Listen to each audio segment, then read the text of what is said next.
Nah, kira-kira penasaran kan siapa aja nih yang berhak mendapatkan tiket menuju final Lomba Debat OIM UI 2021? Nah, tapi sebelum itu, mari kita cek dulu nih, apakah udah pada hadir kontingen-kontingennya. Nah, pertama mungkin kita cek dari Lomba Debat Bahasa Inggris terlebih dahulu nih. Untuk FT apakah udah lengkap? FT Bahasa Inggris lengkap. Oke, terima kasih FT. Nah, selanjutnya ada FEB nih. Apakah kontingen FEB sudah ada di sini?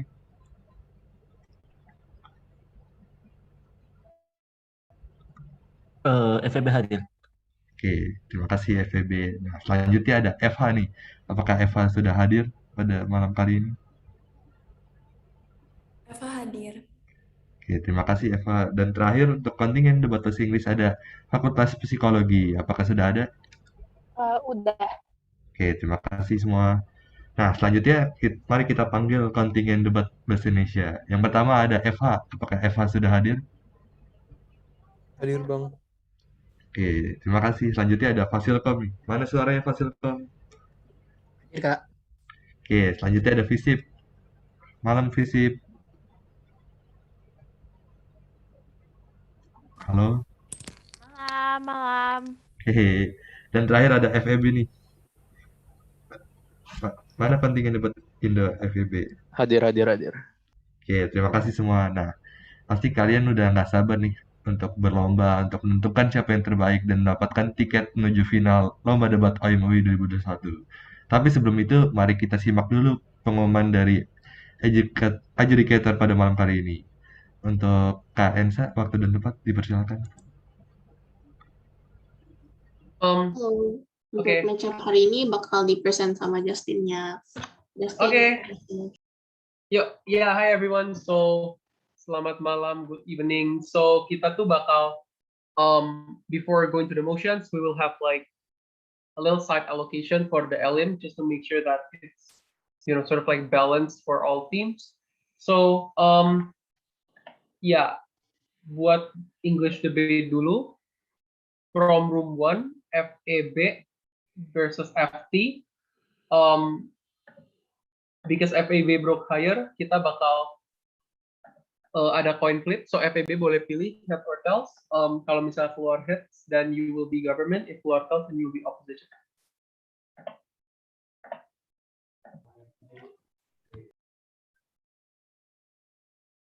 Sorry, FEB? Heads deh. Okay. Okay, tails. Berarti FEB is going to be opposition. FT is going to be government. Yeah, thank you. From room 2, FH versus Fpsi, because the Fpsi broke higher, you can choose head or tails.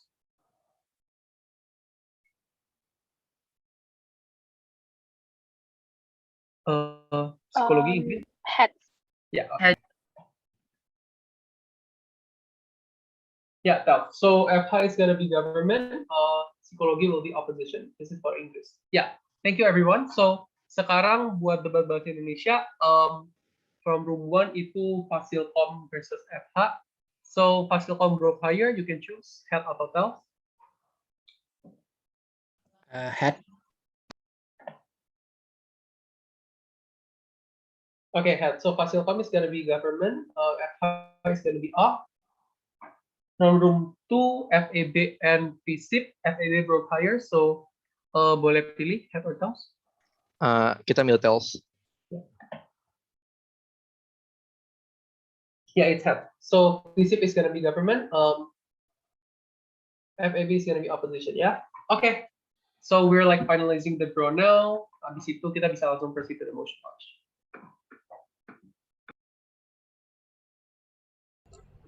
Oke, terima kasih Kak Justin atas pengumumannya. Dan selanjutnya mungkin boleh langsung ke breakout room nih untuk bertanding. Belum MC, sorry. Kita bakal ada motion launch dulu dari sini. Oh, oke, baik. Maaf sebelumnya. Selanjutnya mungkin kita akan lanjut ke motion preference. Oke, mungkin waktu dan tempat dipersilakan.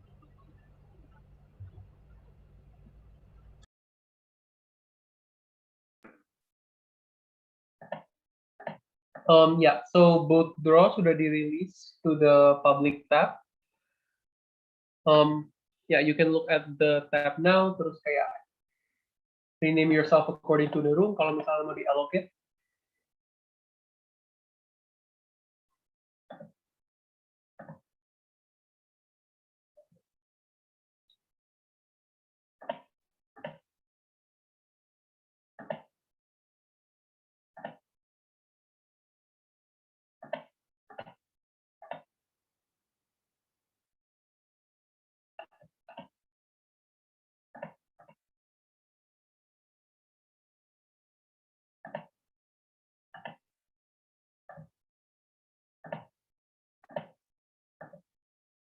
Ya, so buat gampang biar lumayan cepat aja ini draw for bahasa Indonesia.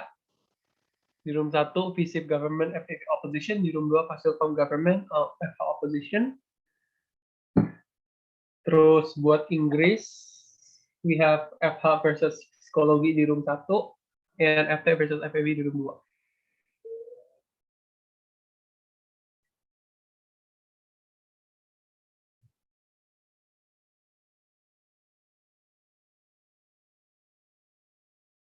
Yep, okay. So I think no questions for the draw. Kita bakal langsung jump to the motions.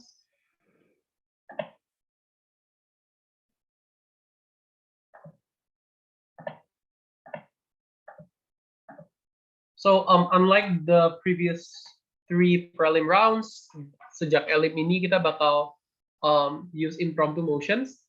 So I'm gonna give like around a minute or 2 to ask questions about the motion, and then we can directly proceed to like reference and then the case building. Yeah, so welcome.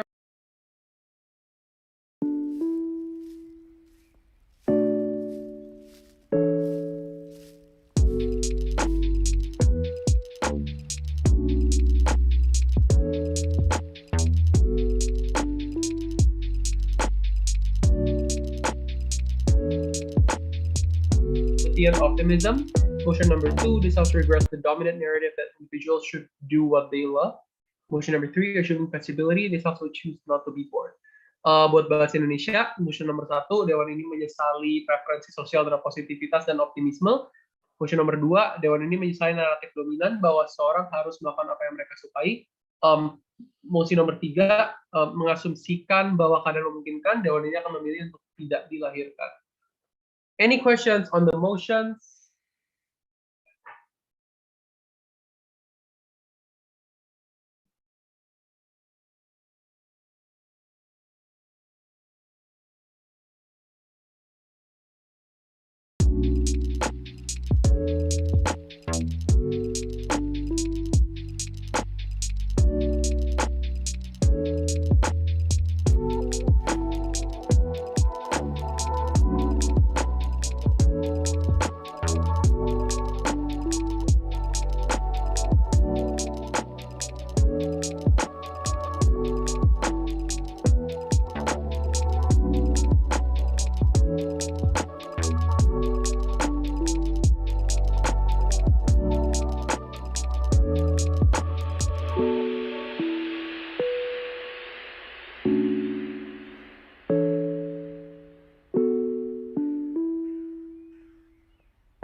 Okay, since the motion number 2 is banned and the motion number 3 is banned, so we'll go with the first motion in which this house regrets the social preference for positivity and optimism.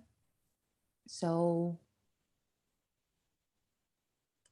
the case building session will have 30 minutes for the case building session, and for the case building, we are not limiting the media of each team during the case building as long as the speakers still turn on their cameras. So please take a note that turning on your cameras for this case building session is mandatory, and the case building will start at. I'll wait for all participants to turn on their cameras.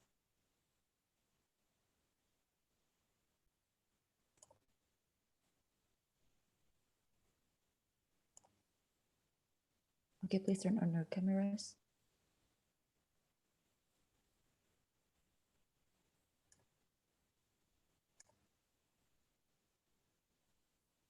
Widyan Grani, can you please turn on your cameras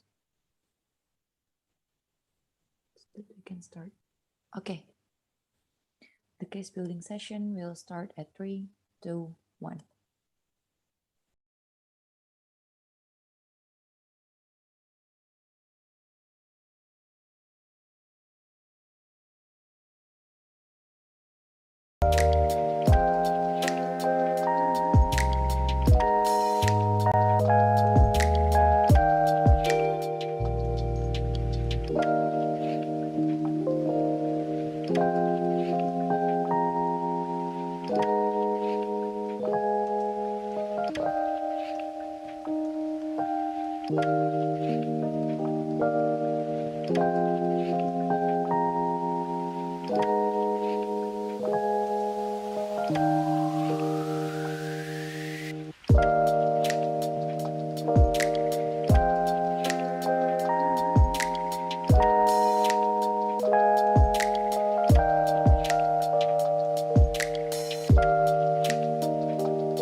building time is over. Before we start the debate, can FH please write down their names and speaker positions in the chat box?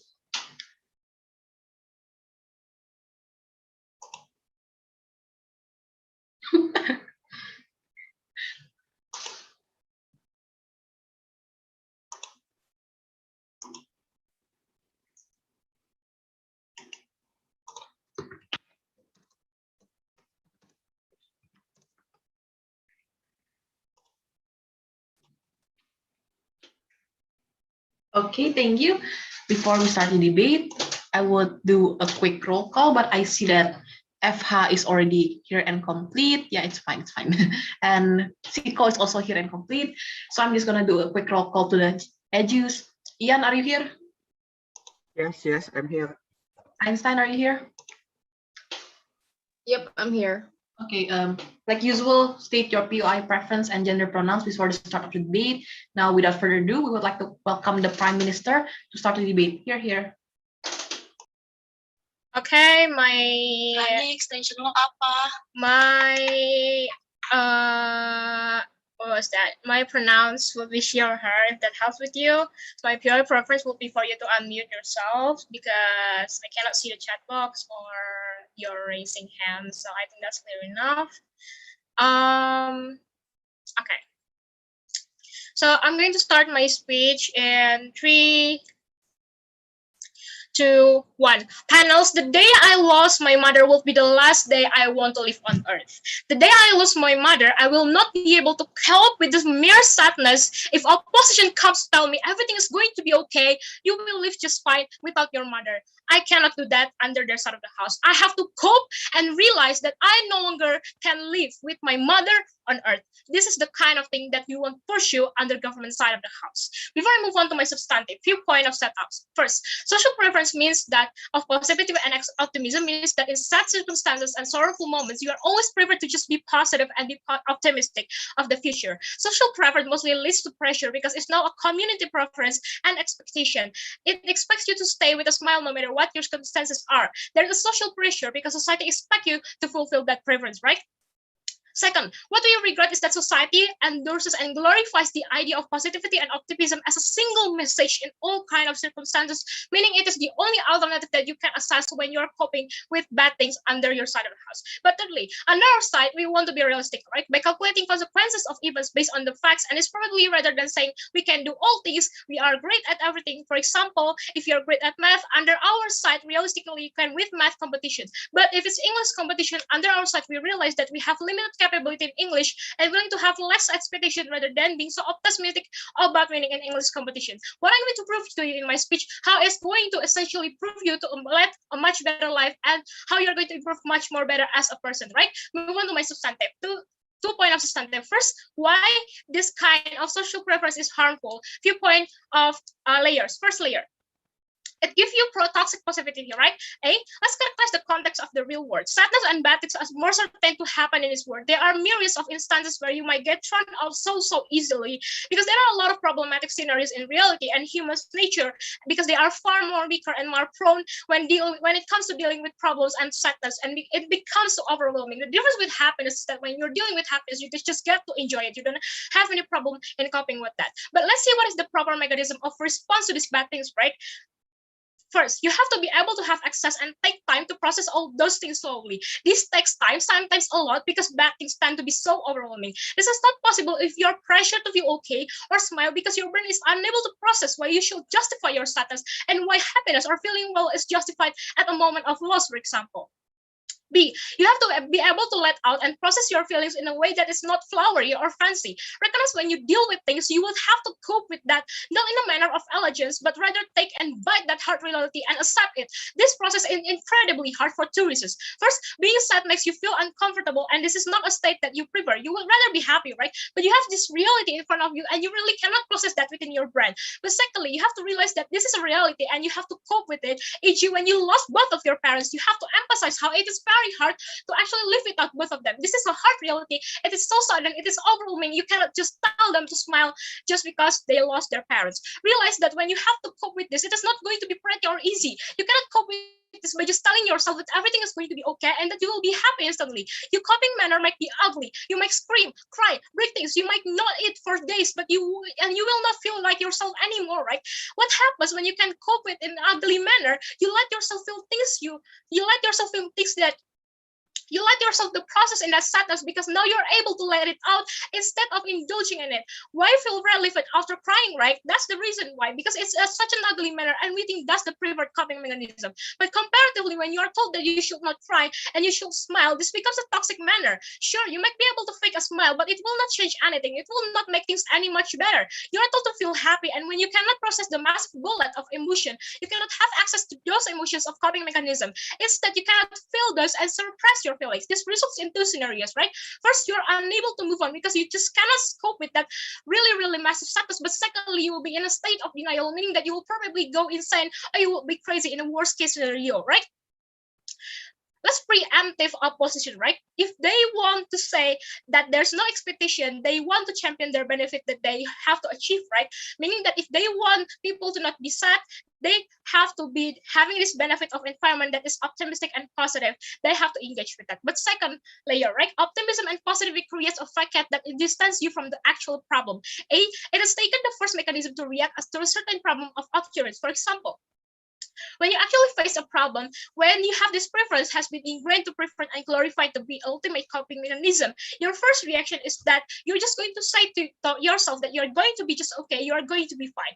But the preferred coping mechanism when you face a problem is that you take a period of time to actually internalize that problem and assess what kind of stuff that you will need to prevent to actually assess that kind of problem. When you are told to smile and you are being given the false promises you're just going to be okay, you tend to neglect the fact that you're probably not that capable enough to actually handle this problem. Therefore, it's going to make you feel far worse in the future, right? But second point of substantive, why being realistic is good. First, being realistic prevents you from hurting for yourself by false hope and high expectations. When you're realistic under our side, you will calculate and expect things based on your own perception of your own capability. It means that if you realize that you are good at something, you will only expect yourself to be good at that specific thing and lower your expectation on things that you realize you are not so good at. This is very crucial to live within this narrative, because if you force yourself to be good at all things under the narrative of optimism and positivity, you will only put unrealistic expectation of yourself. And the moment when you fail to fulfill the unrealistic positivity, you'll be very disappointed because that positivity gives you false hope. But second, even if they said at some point some people need positivity or optimism to be pushed forward, we told you that this is realistically unexclusive, because under our side, the incentive for people to upgrade themselves not by believing first that they are capable, but by experiencing things first. But thirdly, being realistic avoid you from being depressed by social standard. I think that this is the most important to talk about mental health in today's generation, especially when we are debating against psychology, right? We think that the reason why today's generation actually face severe depression and stressful situations because society prefer to spoon feed them with positivity. We told you that this social preference create phenomena where individuals forced to believe that they are capable to do everything, and also because the positivity becomes social preference,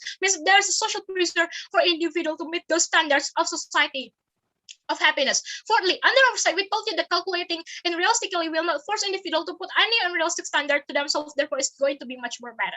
But they're also going to be able to obtain more happiness under our standard house. First, since we don't put unrealistic standard and only being ambitious in things that we are calculated capable, we think that happiness is much more achievable, since the happiness that we seek for is reachable and reasonable. For example, it is reasonable enough for individual to expect that they will win a debate because they already have experience rather than expecting them to win in the first kind of competition. But secondly, even if under our worst case scenario, those calculated things happen to be wrong. For example, we eventually do not win this debate. We told you that after on our side, we have the closure that we don't win because of factors that we cannot control. Because in terms of capability that we can control, we follow that. And therefore, when my mother died, the day of that comes, I don't want psychology to tell me that I'm going to be okay and I have to smile. I want myself to allow myself to cope with that ugly manner. So proud to propose. Right, thank you for that speech. Now to open the case of the opposition team, we would like to welcome the leader of opposition. Here.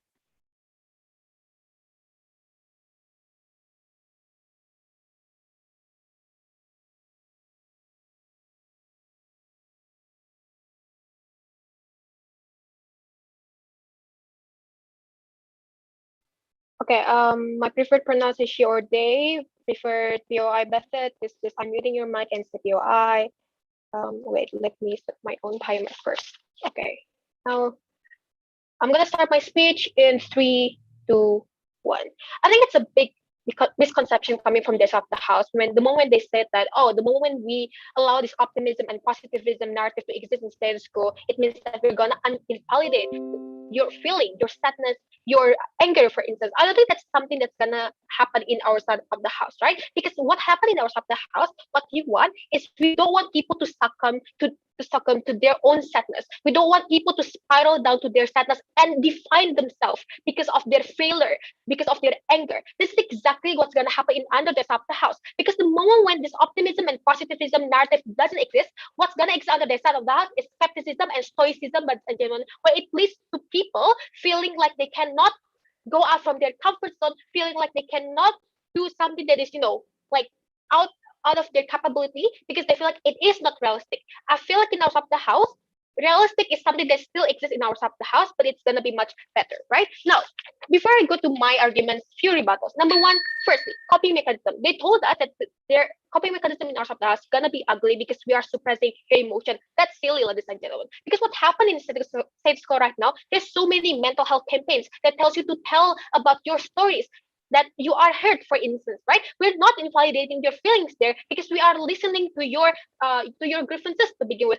Even in psychology, like a faculty that most people say so positive and so optimistic, we always accentuate the idea that we're going to listen to you, we're going to validate your feeling, but what we don't want is to let you to succumb to their depression, to succumb to your sadness, and therefore makes you more unproductive at the end of the day. This is something that we don't want in our side of the house and gonna happen in their side of the house, right? But no, secondly, they told us about realistic and how in their side of the house they're gonna be realistic. I don't think it's something that's exclusive because in our side of the house people are still gonna be realistic, ladies and gentlemen. It's not gonna like people gonna be so stupid to the point that they're going recklessly to do certain behavior that they don't think not good to them, ladies and gentlemen. But what differentiates our side of the house and their side of the house is the moment when there is hope or something like that, they feel like they can go out of their comfort zone to try something new. For instance, maybe they never tried debating before, but they might try it because even though their English is not good, maybe for instance, but they still try it because they want to see whether it is a part of their, maybe it can be their talent in the future, ladies and gentlemen. This is something that inherently only happen in our side of the house because there's still this hope that you can still succeed, right? Comparatively in their side of the house, when you rely on this skepticism, realistic thing that they want to, champion in their side of the house, people not gonna try to engage to new things because they feel like they will not succeed. They will be depressive. In our side of the house, the moment when you maybe not succeed, there's still this narrative that tells you, oh, maybe this is not your time yet. You can still succeed in the future. This is exactly the reason why I still debating right now because of this positivism. After NSDC, before I try to actually quit because I feel like I'm not worthy, right? But because of the positivism, I'm still exist here. Now, two arguments that I'm gonna bring in my speech: how this narrative of positivism and optimism leads to a better society or civilization, and secondly, how this is gonna encourage social movement to fight for their right even more, right? Because the first thing is, I think what government kind of try to avoid under their side of that is how like atrocious status quo is. Like there's so many problems. Social movements are trying their best to fight for their own rights. Capitalism forces people to gain as much money as possible to keep up their social status. Housing is not looking hot right now, and job field also is pretty bad, right? There's some level of expectations towards the old people towards the youngster to fix what they've done in the past, and like COVID-19 and war in Middle East that makes people are dying right now.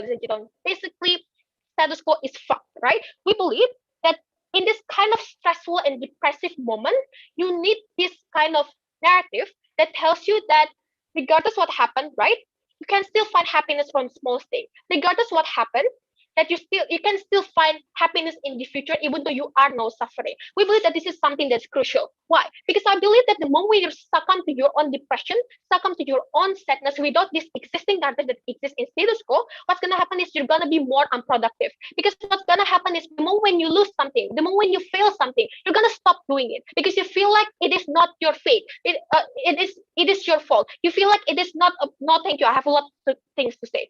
What's gonna happen is yourself now, you're not gonna try to do new things and stuff like that, right? Comparatively, in our side of the house, the moment you fail, for instance, there is this existing narrative that tells you that, look, yes, you are failing right now, but maybe if you try again, you can actually succeed. Look, maybe you are not succeeding right now, maybe you are suffering right now, but look at things around you. There's things that can make you happy for now, ladies and gentlemen, right? For instance, like seeing the beautiful panorama of beautiful scenery around you that makes you feel at ease, makes you feel happy. This is something that's not gonna happen in their sub house because they accentuate the idea of skepticism and realistic and all the things that they're trying to champion under the sub house. I think people are gonna be really unproductive in their sub house, and that's the kind of society that we don't want to have, right? But now, go to the second argument on how this will encourage social movements to fight for their rights, right? Because what you need to understand right now, social movements are seen as a laughing stock. People see social movement as like a radical movement that are really selfish, that are really, that are really selfish and just a disturbance to society. I feel like about this, right? They are sometimes losing hopes because of that, because so opposition against them, for instance, like a big political party, or the existing current establishment or current government that are against them. I feel like I feel like this narrative actually helps this social movement to actually, be more active with their own campaign, for instance, because they feel like there is still hope. There is still there's still hope that maybe like RUU PKS gonna be established. There's still hope that black people life gonna be more, gonna be important to people, ladies and gentlemen. But secondly, I think like this scenario is fitting more to people on the war zone, ladies and gentlemen. Let's take an example of Palestine and Israel. What happened is right now, you see how people in Palestine are facing against like 100 missiles, thousands of tanks, thousands of armed military trained armies to begin with, ladies and gentlemen. Realistically speaking, you cannot go against them, especially when they are being backed up by like a big country like US, right? But because of this existing narrative, they still fight for their rights because they feel optimistic that they can still win. What happened there of the house? These countries Palestine not gonna fight for their rights. Probably they're going to rely on the one nation solution that will give up their right, their identity, their religion. This is something that we don't want, and therefore this narrative should still exist.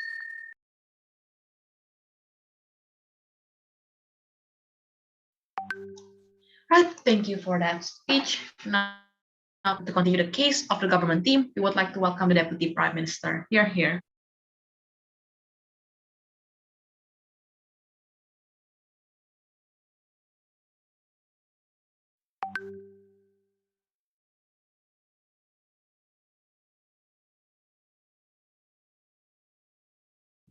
Okay. My pronouns are she or they. My POI preference is just unmute yourself. Wait.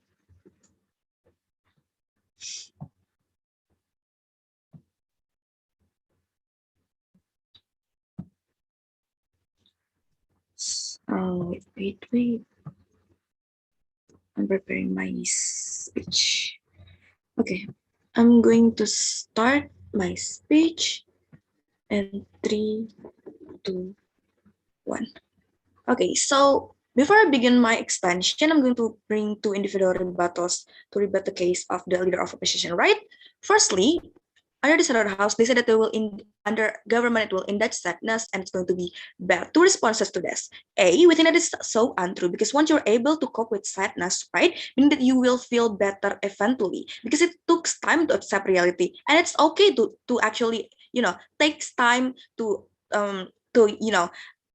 feel your sadness at the very moment, and you can feel better without this. For example, comparatively under the Senate House, you're going to have toxic positivity because you have to feel okay even if you're not okay. And I never really engaged to this case. This is like the so important case. They have to tackle down our case about toxic positivity if they want to win this debate. But B, it is still better under our House because when you're able to overcome that, your problem, like the matter of your struggle, meaning that you knew that you can cope with your sadness with sorrow and humane manner. It makes you stronger as a person because you know that you can go through that. You know that you can cope with the worst feeling, but But under this other house, you have to fake smile and etc. and etc. You have to tell yourself you have to be a perfect human being, and you have to be, happy for most of the time, because there will be still be hope and etc. You're not going to realize how it's so harmful. But the second rebuttal is that when the opposition try to say that you can find happiness in the moment of sadness,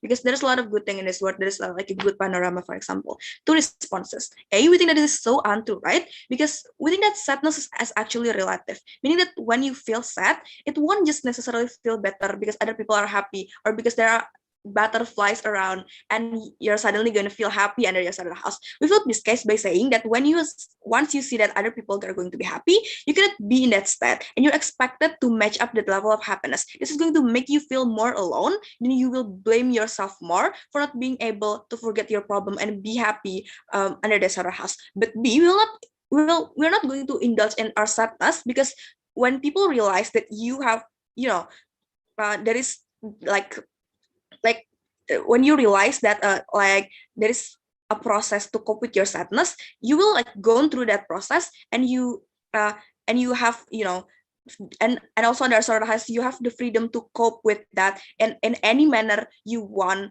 without other people telling you have to be positive, for example. But I'm going to bring one case which is so important in this debate. I'm going to bring one issues since they're trying to characterize on how under this other house is going to be so good for social changes. I'm going to characterize how exactly it's going to hamper them under this other house. So one issues, right? So let's characterize social changes in itself. Social changes usually started with people seeking for justice, which, they're trying to make their voice to be heard, especially like the despair of victim who just gone through an assault, for example, or a victim for generational racism, or a victim of, abuse by their parents. So I'm going to prove to you how then this under their side of the house, they're not going to get the closure that they want under their side, and how even the movement or the social changes is going to be really hampered under this other house. I'm going to bring like 4 layers. A, so what's really happened under this, right? Under their side, when this victim seeks for help, you're going to tell them to be positive, right? Everything happened for a reason. You should look on the bright side. These victims are, they're going to think that if they cannot find the positive part of being abused by your parents or being bullied because of your skin color, then there is something wrong with them. They're going to feel guilt for not being able to think there is actually something positive about it, and there's actually, and you cannot actually feel your sadness under this other house. They're going to blame themselves for not being able to enjoy panorama when they are actually being assaulted under this other house. And this is really, really harmful, right? Because this existing narrative in the status quo is like the reason why a lot of people defend their abuser by saying that they still love me, or they will still change, or my parents pay for my life. This is like the positivity that actually incentivizes them to be denial. This is like the positivity that incentivizes them to not seek for help. Therefore, this kind of hope that they're trying to champion is actually really, really harmful for seeking closer and for getting actual changes. So what's the outcome, right? The outcome is really, really clear. They're going to reluctant to seek for help and reluctant to find their own justice, which leads to 2 things. Firstly, they won't get their own closer because they are forced to be denial. Even if they're not denial, that is not gonna do much, because the positivity is so predominant under this other house, and also the hope in itself is only going to be much more harmful for their own well-being, and the hope in itself is going to be backfiring, right? But the outcome number 2 under their side is that the social changes won't happen, because social changes is really contagion with people seeking for justice. But under this other house, people are reluctant because they have to be positive all the time. Under this other house, they're not even gonna feel hope for actual changes. And even if they hope it itself is going to only like in the form of toxic positivity that is backfiring their mental health, right? But see, what is going to happen under our other house? What happened is that we rely on being realistic. We rely on, not to deny your own feeling. We told you that your suffering is actually valid, and what you actually experience is okay. There is nothing positive about being raped. There's nothing positive about being assaulted by your parents, and it's okay. You can just feel sad for that, and you can feel sad for that. There is nothing positive about that. You should seek for help. This is a form of injustice. And D, what is the outcome under a slaughterhouse? The outcome is two things. Firstly, without the existence of this narrative, people won't be denial, right? People will seek for their own closure. For example, they will most likely holding their abuser accountable because they won't think that these people will change eventually. They won't think that these people not gonna abuse me again one day by like sort of or any sort of toxic hope, right? Therefore, they will actually finally get their own closure without actually depending on these people. But secondly, we create social changes because these people will most likely to seek for help and seek for justice. Therefore, there will be social changes because there will be a lot of amount of people gathering together seeking for help and gonna help them. And therefore, their goal in itself, which is to actually create social changes, is more likely going to happen under a slaughterhouse. They have to prove to us how then under the slaughterhouse, firstly, this victim gonna get any sort of closure, and secondly, how the hope is not going to not going to backfire. Thirdly, and how even the social changes is going to create that when these people are reluctant to seek for justice. Under those reasons, we're very proud to propose.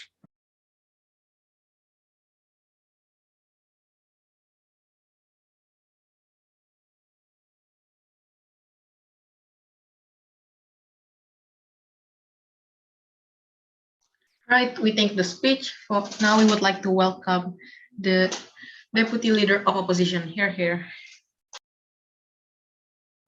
Am I audible? Yes, you're audible. Okay, my pronouns are he, him, and I would allow POI only if there's time after my speech ends, and my speech will begin right now. Before I get into my arguments, I would like to start with my rebuttals. The government team tried to say that once we're able to cope with our sadness, we'll feel better and they will not indulge in their sadness. We believe this is untrue because there is a thin line between coping with sadness and sorrowing and self-pity. Without optimism, people won't be able to see that line, and it's risky because they might be able to fall into more sadness in the future without anything saving them. Not indulging is also unlikely to happen because the process of coping differs from one person from another. For some people, they don't need to process their sadness for too long. They only need to process their sadness for a little bit, and they're ready to be positive again. So it differs from one person to another, and a lot of people need optimism to do that, especially if those people have mental illness, right? Because being sad is an illness. Just coping will not be enough. The sadness will be internalized. Those people cannot create happiness on their own. This which is why they need externalities. That is, people occasionally helping them to be positive. Now, the government team also said that people will stay in a toxic relationship or not report their abuser accountable because they will believe that things will get better in their relationship, or because they believe that they should find good things within being abused or assaulted. Well, we believe that this is unlikely to happen because we need to look. Why do people usually stay in a toxic relationship? Why do people not report sexual assault? Because they are afraid that it's going to backfire. They are afraid that they will be abused even more, that they won't find someone better, that the police won't believe them, that the case will end up just them getting hate from people. Fear of not being believed is what paralyzes them. Contrary to what government is trying to say, on our side of the house, those people will have the positivity and optimism to get out of the relationship or to report their abuser, so things will be better on our side. Now, on to my argument. There are three layers to my argument, which is why it's likely to happen, why it's important to the goal of the debate, and why it is exclusive to only our side of the house. Our argument is that it is very important to understand that positivity and optimism is the basis of a good mental health. Now, we believe that this argument is correct because we go through the world with constant anxiety and worries, be it on personal stuff or global issues, right? This has to do with the world around us being negativity and pessimistic. In the social media and real life, we see a lot of people assuming the worst and spreading rumors on bad things about people. In the news, we see the media portraying local and global issues as if it's the end of the world, and this is feeding into that anxiety. Although it is good to be well informed, this anxiety is making us paralyzed. When we are told about negative things that might happen, it might make us motivated to change the world and make things better. However, just as my leader of opposition said that when everything around us is negative, such as the current state of the world, we will plunge into a hole of nihilism and believe that nothing we do will work out and nothing we do matters. So we end up not being able to work on things. We'll be unmotivated and to study in college because the world around us tells us that most people with a bachelor's degree will end up working in McDonald's anyway. We lose other opportunities because the people around us might tell us that we will fail. This is why we need positivity and optimism, not to blindly make us believe that everything is going to be okay, because some stuff aren't, but to give us enough fuel for motivation and inspiration, to give us the energy we need to work for the betterment of our lives. And it's true, bad things will happen, but if we hold positivism and optimism true to our hearts, then we will believe that things are going to turn out okay. In the government side of the house, if something bad happens to someone, they will be trapped in a pity of self-negativity and self-pity. However, on our side of the house, we believe that no matter how bad things are, there's light on the other side of the tunnel, and we can dig our way out. And we won't be there, for alone. The people around us will be positive and optimistic as well. So not only will they encourage us to get better, they will also help us on our way out, because just as how we should believe that we can be better, they will believe it too, which will fuel their motivation to help us. We believe that these things will make people's mental health better. Now, I know that mental healthiness isn't just being positive. There are things that will stay bad no matter how positive we are, because positivity won't fix things instantly. However, in the end of the day, no matter how bad someone's situation is, they need positivism that they will get better, and if they actually do want to get better, they don't need to be extra and at the start, and optimism can be built up slowly, and that is the kind of thing that's usually built up first and foremost in therapy, psychology, and psychiatric, right? Hope and faith that people and things will get better, even if it's not outright. The belief that kind of belief only exists on our side of the debate. So to recap, positivity and optimism won't fix things, but it will give us the power to fix things. Now, we believe that this is important because mental health is important because it makes us functional. We can do our duties, tasks, and live our lives with hope. So not only will we be able to do our duties, we can actually enjoy life. If we are someone with huge status, of course, our mental health matters a lot to other people. Like I mentioned previously, being positive and optimistic will give us energy. So we'll be motivated to work on the project and the goals we need to do, which will lead to the betterment of society, such as making good changes in society, such as helping other people who are poor, etc. Even if someone won't end up contributing to society largely, it is okay. On our side of the house, we believe that every person's mental condition is significant, even if their role to society isn't. Because even if they're not someone with an impactful status that could change the world, we believe that everyone has an effect on each other. If someone's mental health is good, then they'll treat the people around them well, even if it's just by doing things like greeting them, checking up on their peers, being able to comfort them when something happens. These things matter because eventually they will help each other people to get their mental health better. We also need to remember that being positive would mean that it would make us see other people in a positive light. We will less likely to be jealous, we will be less salty and bitter about each people's achievements, and we will eventually help each other better. Now, our argument is exclusive because on the government side of the house, they champion the idea of being sad to let things out. But what then? It is important to remember that if the only thing that's there is coping peacefully, then someone might plunge into self-pity or further sadness. However, on our side of the house, we believe that accepting our sadness itself isn't enough. We need to have optimism that we will get better so that we can pick ourselves up. Now, the worst case scenario is, what about people with mental health who have a lot of negativity and pessimism? We believe that it is okay. Unlike what the government is trying to convince you, our house will not be full of people who are forcing other people to be happy. However, we will emphasize that the end goal is to be positive and to be happy. We are going to let people grieve in a way that fits them, but also guide them when they decide that they want to get better, and tell them occasionally that they will. I would like to end my speech by reminding everyone that toxic positivity is not telling people to be positive and optimistic. It's telling people to be positive too much, to the point where it invalidates and locks their negative feelings. We believe that it is okay to tell people that they're going to be okay and feed them with hope. Because unlike what government is trying to tell you, we won't do it in excess. And government also haven't mentioned the fact that if all there is negativity, if all there is just coping and accepting their sadness, there won't be much that comes after it. Sure, they might be able to cope, but what then? There's nothing that's going to come out of their side, because in the end, we need something to accompany that good coping mechanism, and that something is optimism and positivity, the very thing that we are championing on our side. And for these reasons, I am happy to propose. We thank the Deputy Leader of Opposition for that speech. Now we would like to welcome the Government Whip. Here.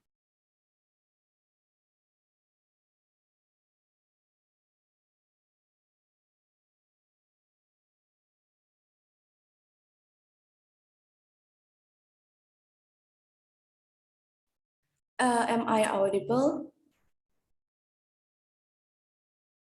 Yes, you're audible. Okay, wait.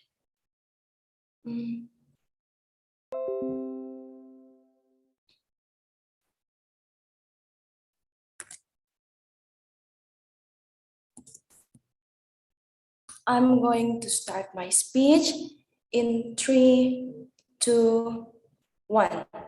They talk about that there is a difference in self-pity and coping mechanism, right? Exactly under their side of the house, there will be a very thin line between self-pity and prolonging sadness under the narrative of toxic positivity that I will explain later on my clash, right? So all my rebuttals will be integrated in my clash because I want to really engage to their case because we don't think that they engage enough to our side of the house, right?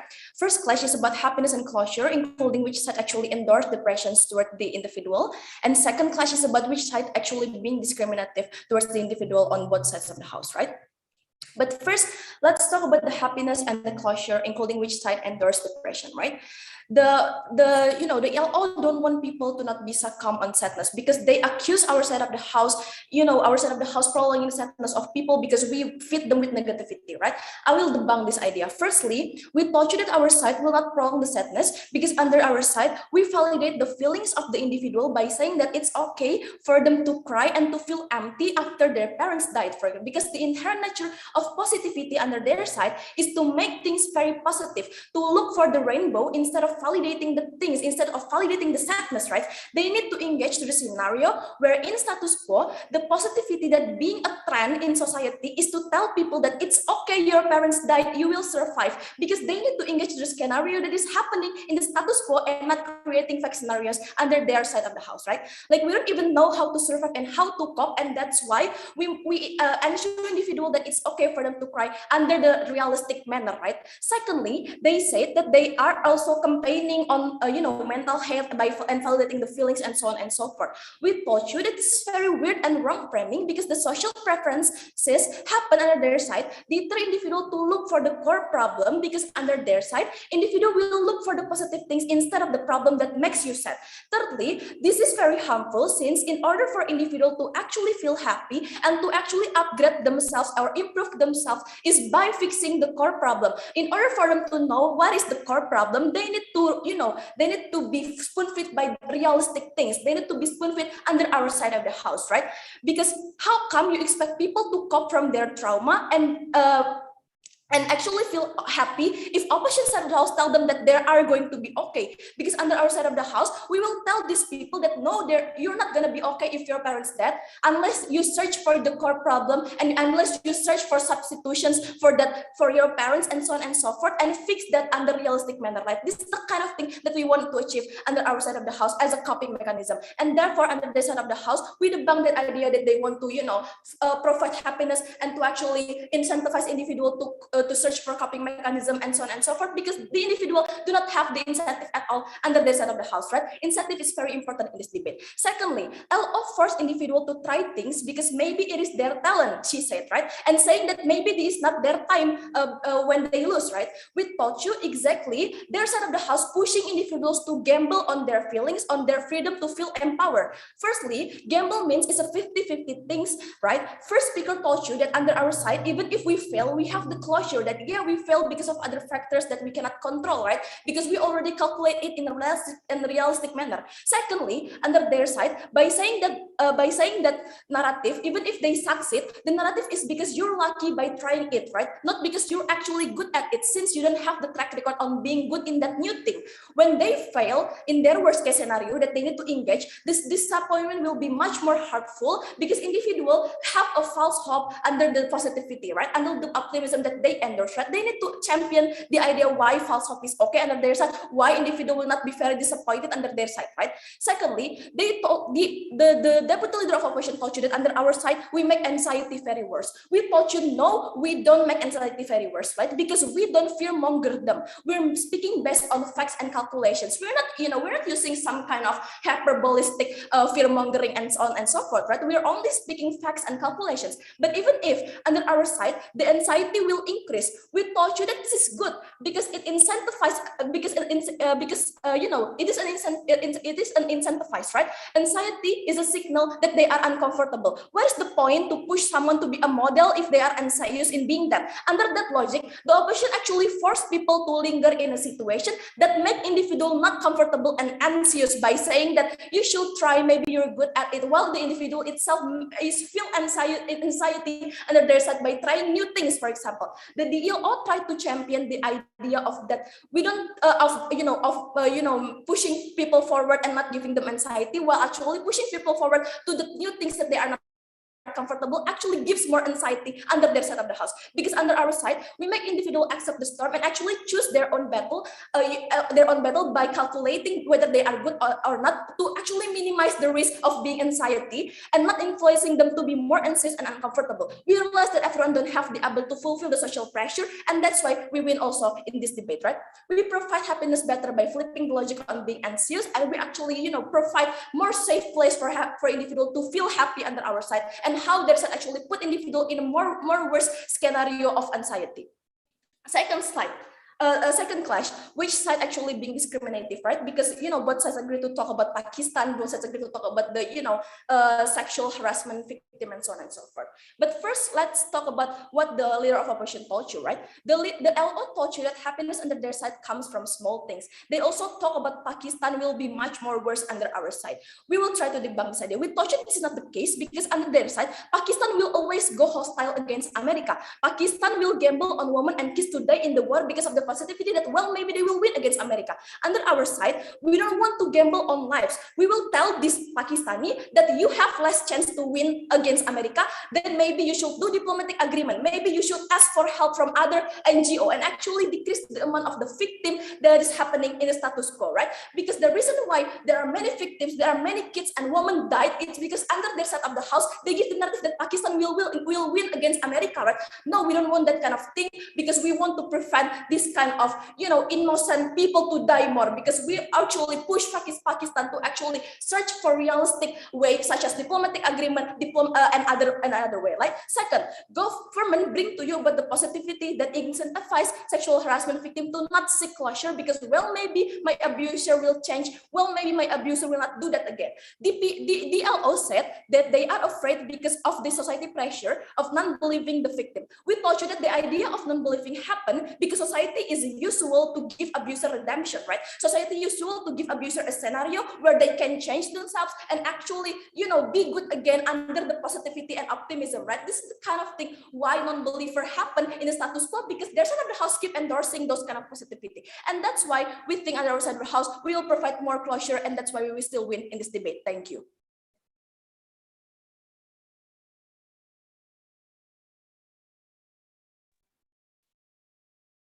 Right, thank you for that speech. Now we would like to welcome the opposition whip here. First things first, am I audible?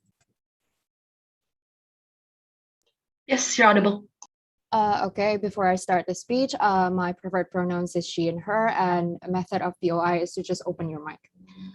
Thank you. I will start my speech in 3, 2, and 1.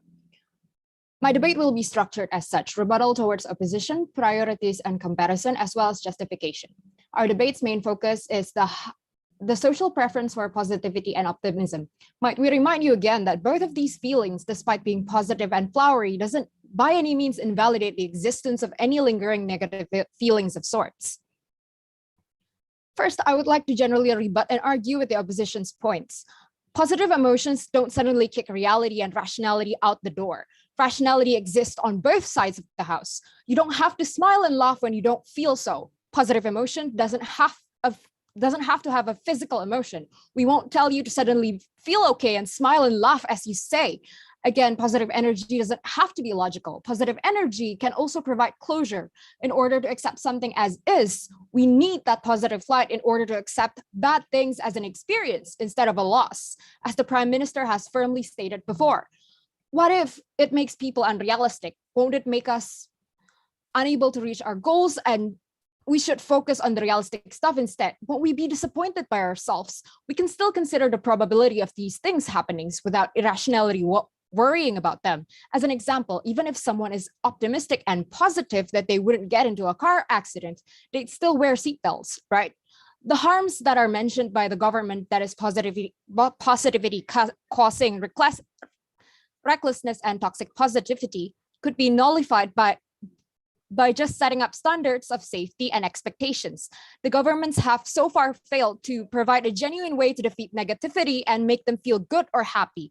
Last is the fact that they didn't engage on our take on social movement. Moving on to our side of the arguments, we came to the agreement because of the three main points of arguments that my teammates have relayed beforehand. One is the urgency of much needed positivity and optimism in our current dank world. As you know, and as the first speaker has stated before, our current world isn't currently the best world to live in. There are many conflicts ongoing, problemas with no end in sight, societal pressure, clashes between social groups, threat to climate change, politicization of things, the pandemic, etc. People in the status quo isn't having an easy time living. Therefore, what they currently need right now is a healthy dose of positivity and optimism in their everyday social lives. Government said we won't fearmonger them. We're only giving them statistics and data and facts. True, but it doesn't matter whether it's factual or not, because this is a matter of quantity now. It's not that one news site is telling us a bad thing. It is that we see the news everywhere, and it will feed into their society. Positive emotions have been proven to lighten the weight of living just a little bit because of this. A world where every day is an onslaught of negativity, you have something to hope for, something to keep you going day by day.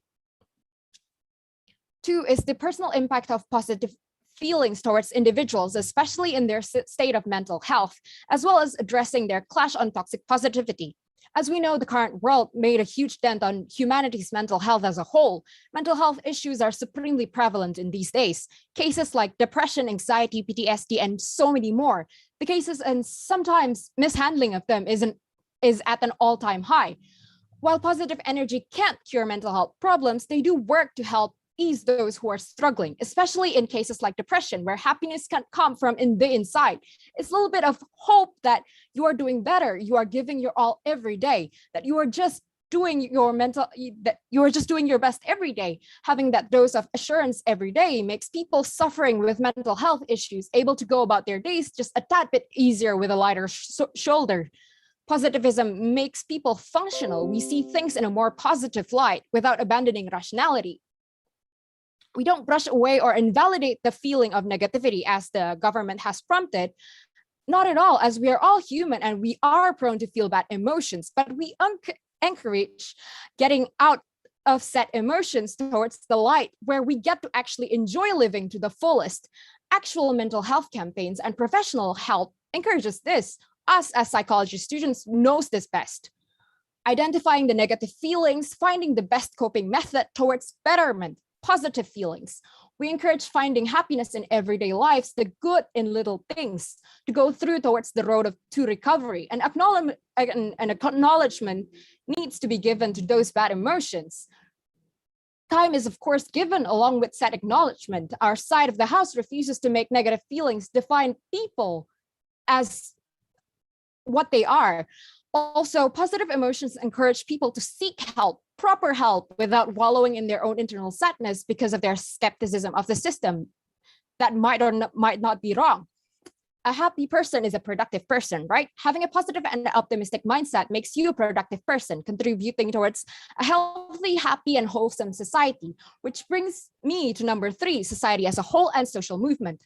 When humans are individuals learn how to have positivity and optimism in our lives, other positive emotions are sure to come, including empathy and hope, even when in clashes of social movements that remains in stalemate, like fight against capitalism or patriarchy. We remain hopeful and positive that the betterment of the world is sure to come, that we are all working towards a better world for the society. Positive feels makes us move on our feet to make changes and remain empathetic towards the movement and other people around us, not skeptic and dead inside. Thus makes a great productive society where not only do our needs are fulfilled because of our productivity, but we also live a fulfilled, happy life. A lie is different than positivity. So the Pakistan idea is irrelevant because what the government is giving them is a blatant political lie, not hope. To conclude our arguments, we profoundly believe that we as a society should embrace positivity and optimism in our lives. This would make for a consolation for the currently bad state of the world that we are living in, even as small as it is. It gives personal hope within individuals that can ease in their mental health issues even just a little bit. These things would contribute to a better world that continues to be better and better, because positivity is, after all, contagious, is it not? Rationality exists too in our side of the house, and toxic positivity is just as bad in their side of the house without giving any consideration nor answer to ease in that problem. Our side of the house offers positive and optimistic energy realistically. The betterment of the society, especially within the social movements and mental health, which are exclusive to our side of the house. That would be all from me as the third speaker of my party. For elaborated reasons, we propose proudly. Thank you for your attention. All right, thank you for that speech. Now we would like to welcome the opposition reply. Here.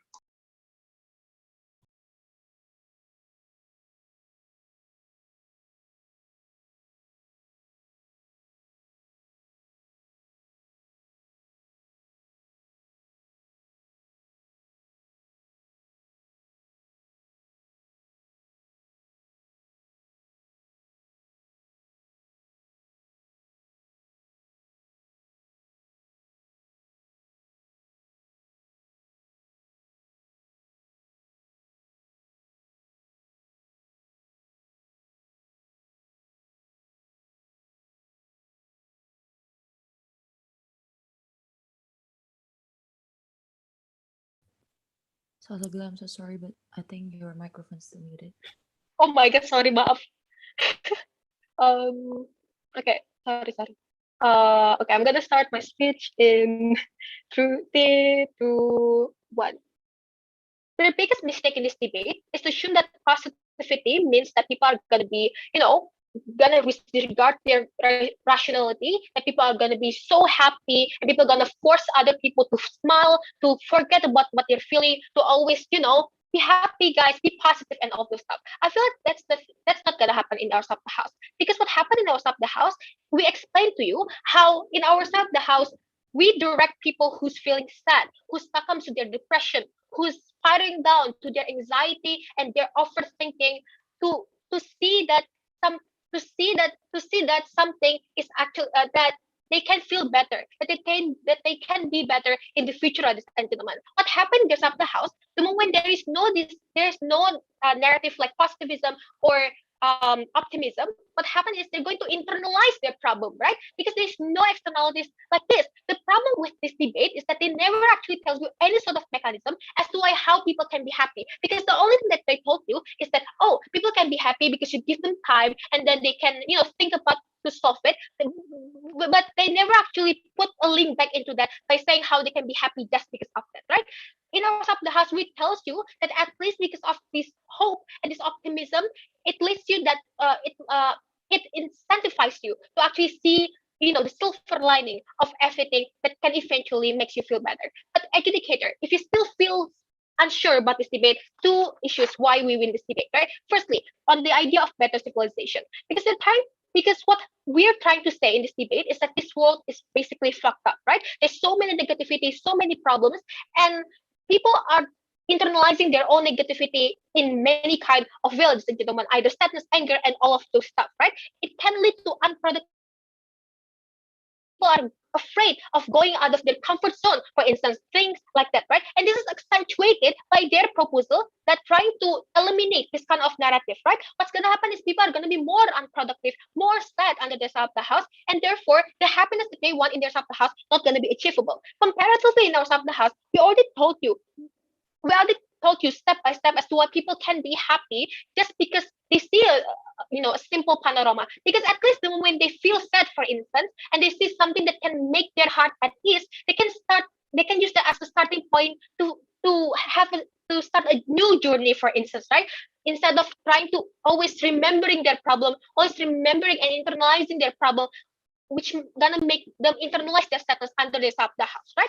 Now, on the second idea of benefit, right? Because they're trying to say on how like social movements, like people who is abused, people are gonna be afraid of like reporting their partners because they feel like they feel positive about their partner, they feel optimistic that their relationship gonna be better in the future. I don't think that's gonna happen, right? Because we already told you in our second, in our second speaker that what's gonna happen instead is because of this optimism, people are gonna be more optimistic to actually speak up because they feel like they are listened and they are heard. Comparatively, under the side of the house, when they think of like realistic thing and stuff like that, people are gonna be more afraid because they see how in status quo right now, people, the narrative towards, towards the victim are bad to begin with, right?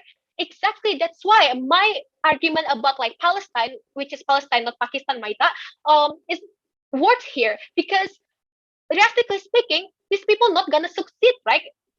When they are against these thousands of trained military armies to begin with, but they still fight for their life. They still fight for their country because they know that this is what they want. But under the side of the house, this is something that they don't actually engage, right? In their side of the house, what's gonna happen is they're gonna leave their identity by giving their nation to Israel, for instance, something that they actually not don't want to be with because of this realistic, mindset that they have under the side of the house. These people will give up, and this is something that we don't want. Therefore, we're happy to oppose. Right. Thank you for that speech. Now we would like to welcome the reply speaker from the government team. Here. Am I audible? Am I audible? Yes, you're audible. Okay. Okay, wait, let me set up my timer.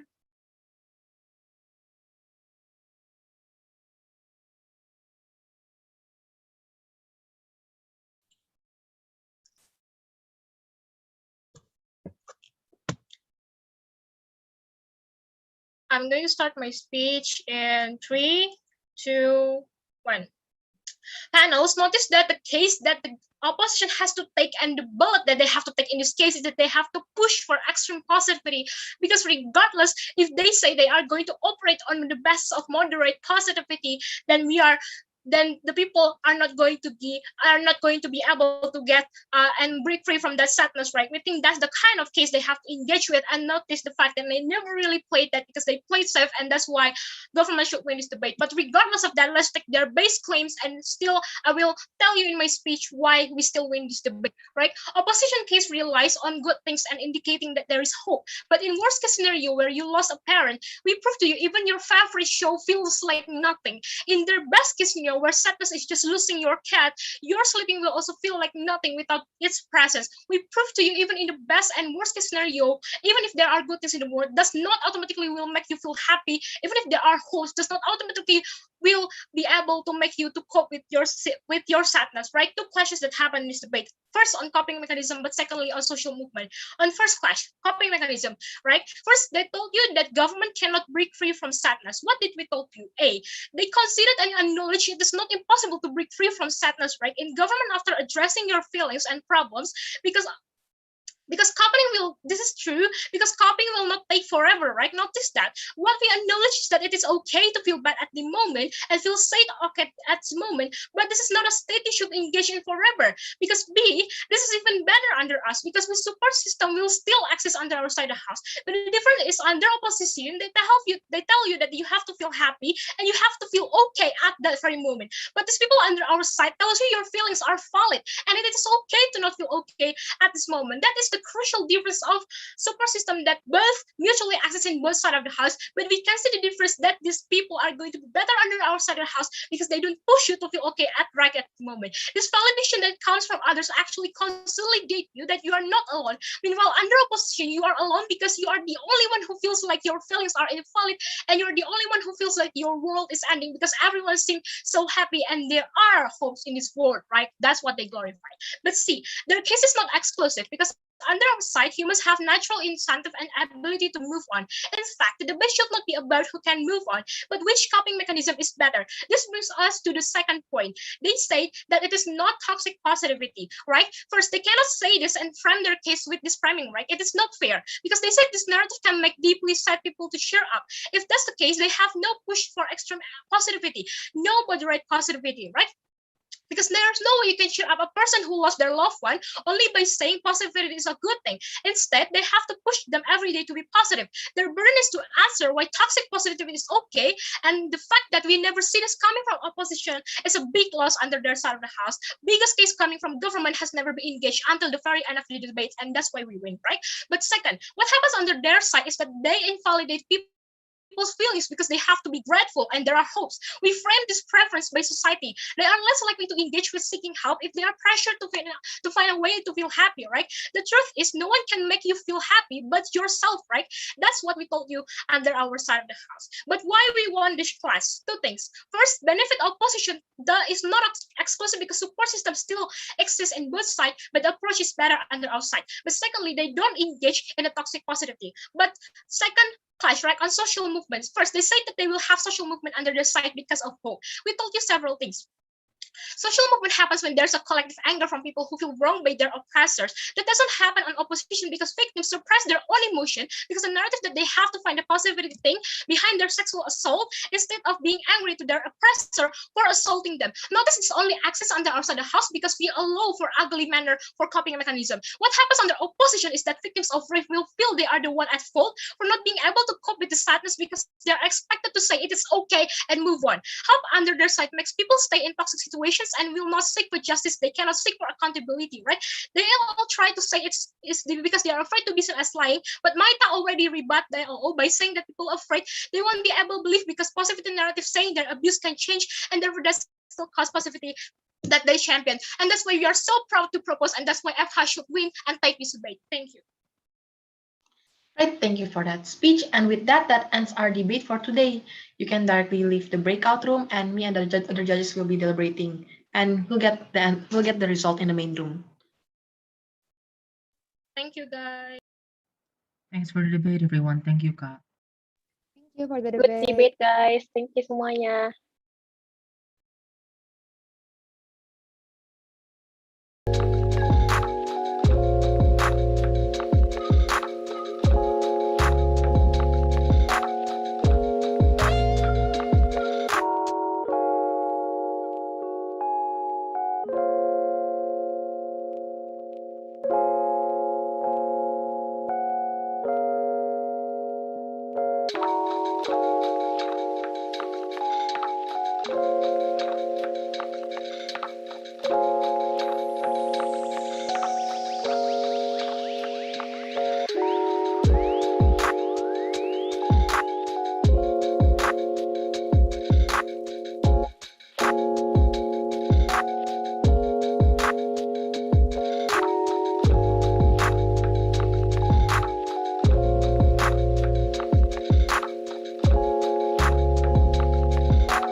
Baik, malam semua. Pasti udah nggak sabar nih.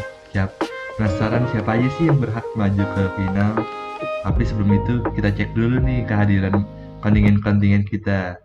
Baik, mulai dari kontingen debat bahasa Inggris. Yang pertama adalah FT. Coba FT keluarin suaranya. Yo. Hei, mantap sekali FT. Lanjut nih ke FEB. FEB ada nggak malam-malam hari ini? Halo. Oke, keren FEB. Lanjut ke FH. Mana FH suaranya?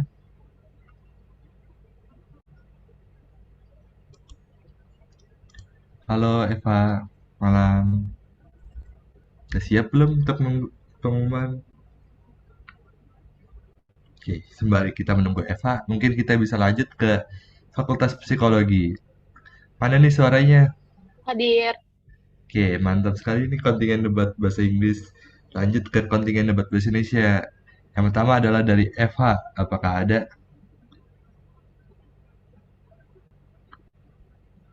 Kayaknya Eva masih belum siap. Oh, oke, udah ada ternyata. Nah, selanjutnya ada dari Fasilkom nih. Apakah udah ada? Pada siap untuk mendengar pengumuman? Ada. Hadir. Selanjutnya ada dari Visip. Gimana Visip kabarnya?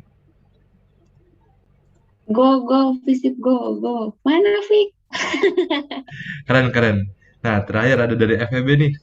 Jangan mau kalah sama Visip. Ayo, keluarin dong suaranya.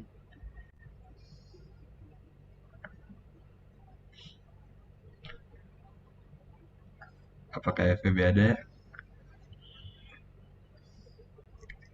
Oke, mungkin kita masih menunggu FEB kali ya, guys. Sebelum kita lanjut ke acara yang paling dinanti-nanti pada hari ini, yaitu pengumuman siapa aja sih yang berhak maju ke final lomba debat OIM UI 2021. Oke, mari kita tunggu sebentar.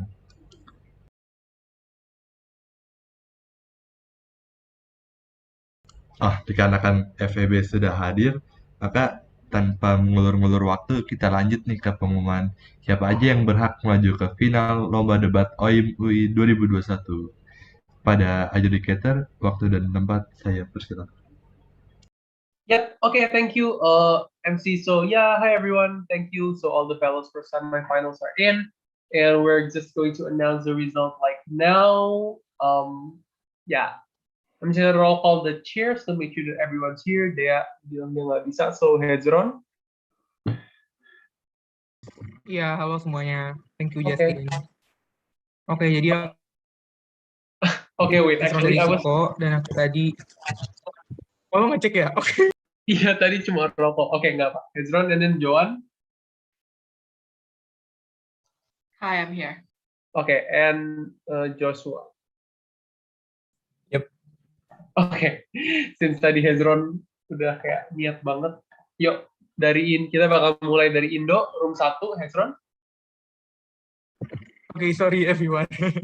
Jadi halo semuanya. Thank you for Justin. Jadi aku tadi yang jadi juri buat room 1 dan menjuri sama aku ada Priscilla dan juga Devina dari FH.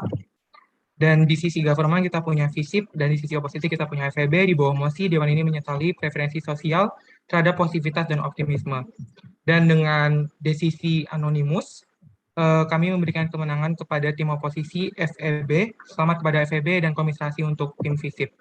Handing back the floor to Justin. Congratulations and commiserations to everyone. Yep, thank you Hezron. So congrats FEB, komis for FISIP, Debat Bahasa Indonesia. And yaudah, kita lanjut ke Debat Bahasa Indonesia room 2, Joshua.